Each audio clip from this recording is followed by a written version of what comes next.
Welcome back to your social science class. Well, today we'll be continuing with the same chapter, Women, Caste and Reform.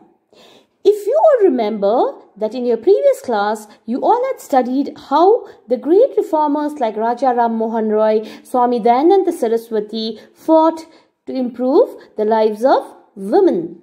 So now, in this class too, we will continue about the contributions made by various reformers so as to improve the condition of women in India during those times. So, let me dive into the chapter. Girls begin going to school. Many of the reformers felt that education for girls was necessary in order to improve the condition of women. Vidyasagar in Calcutta and many other reformers in Bombay set up schools for girls. When the first school was opened in the mid-19th century, many people were afraid of them.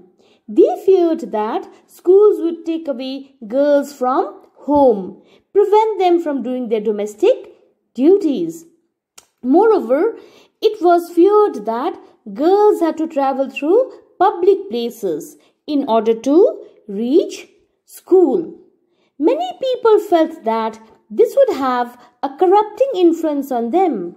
They felt that girls should stay away from public spaces. Therefore, throughout the 19th century, most educated women were taught at homes by liberal fathers or husbands. If you remember, you all had studied about Raj Sundari Devi. She was one of such women who taught herself how to read and write. In fact, she was one of those who secretly learned to read and write in the flickering light of candles at night. In the later part of the century, schools for girls were established by the Arya Samaj in Punjab and Jyotirao Phule in Maharashtra. In aristocratic Muslim households in North India, women learned to read the Quran in Arabic. They were taught by women who came to teach. Some reformers such as Mumtaz Ali reinterpreted verses from the Quran to argue for women's education. The first Urdu novel began to be written from the late 19th century. As the women became educated, they started writing about women only. From the early 20th century, Muslim women like the Begums of Bhopal played a notable role in promoting education among women. They founded a primary school for girls at Aligarh. Another important woman, Begum Rokia Sakawat Hussain, started schools for Muslim girls in Patna and Calcutta. She was a fearless critic of conservative ideas, arguing that religious leaders of every faith accorded an inferior place to women. By the 1880s, Indian women began to enter universities. Some of them trained to be doctors, some became teachers. Many women began to write and publish their critical views on the place of women in society. Tarabai Shinde, a woman educated at home at Pune, published a book, Stri Purush Tulna, which means a comparison between women and men. In that book, she criticized the social differences between men and women. Pandita Ramabai, a great scholar in Sanskrit, felt that Hinduism was oppressive towards women and wrote a book about the miserable lives of upper caste Hindu women. She founded a widow home at Pune to provide shelter to widows who had been treated badly by their husbands' relatives. Here, women were trained so that they could support themselves economically.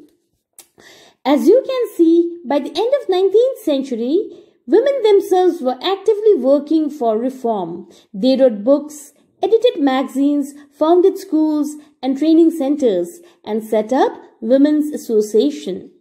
In the 20th century, leaders such as Jawaharlal Nehru and Subhash Chandra Bose lent their support to demands for greater equality and freedom for women. Nationalist leaders promised that there would be a full suffrage for all men and women after independence.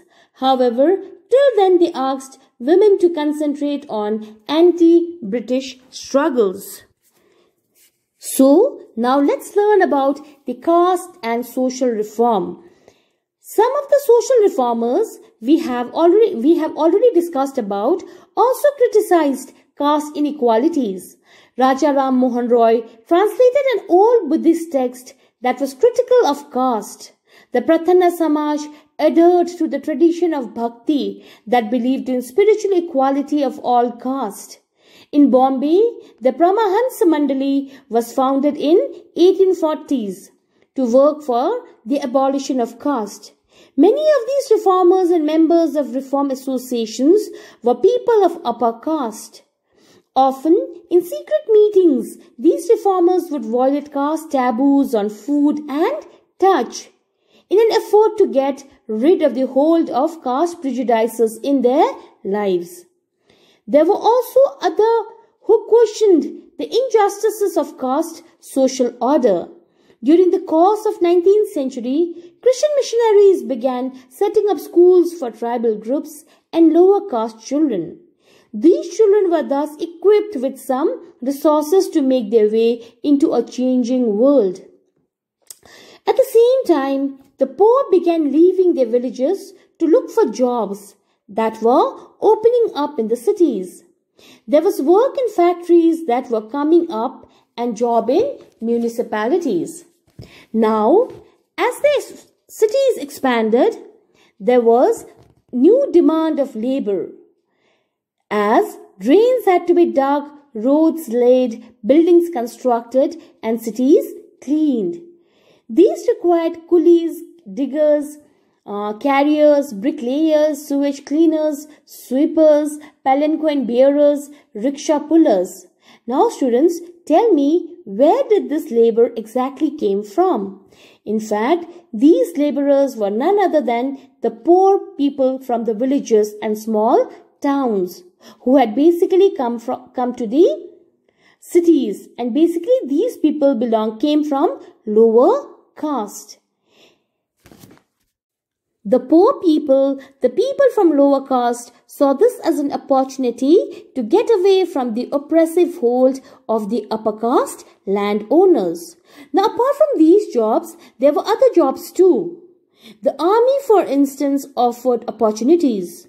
A number of Mahar people who were regarded as untouchables found jobs in the Mahar regiment. The father of Dr. B.R. Ambedkar, the leader of the Dalit movement, taught at an army school. So we'll stop here for today. We'll continue with the same chapter in our next class. Till then, stay home, stay safe.